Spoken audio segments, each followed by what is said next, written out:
প্রিয় দর্শক, আপনাদেরকে আগে জানিয়ে রাখি, বিধায়ক নওশাদ সিদ্দিকী ওয়াকফ বিল সংশোধনী বিল নিয়ে ওয়াকফ বিলের বিরুদ্ধে আজকে সুপ্রিম কোর্টে যাবে এবং হুমায়ুন কবির তৃণমূল এমএলএ মুর্শিদাবাদের, তিনিও যেতে পারে। কার জয় হতে পারে?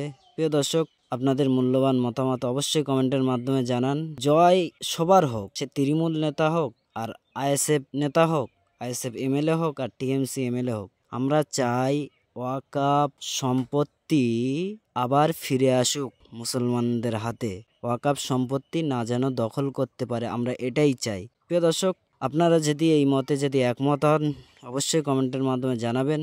প্রিয় দর্শক, বিধায়ক নওশাদ সিদ্দিকী তিনি জানিয়েছেন যে ওয়াকফ বিলের বিরুদ্ধে একটা লড়াই হবে কোর্টে আইনের মাধ্যমে, একটা লড়াই হবে রাস্তায়, একটা লড়াই হবে মাঠে ময়দানে। প্রিয় দর্শক, বিধায়ক নওশাদ সিদ্দিকীর এই মতামত নিয়ে আপনাদের যদি কোনো মতামত থাকে অবশ্যই কমেন্টের মাধ্যমে জানাবেন।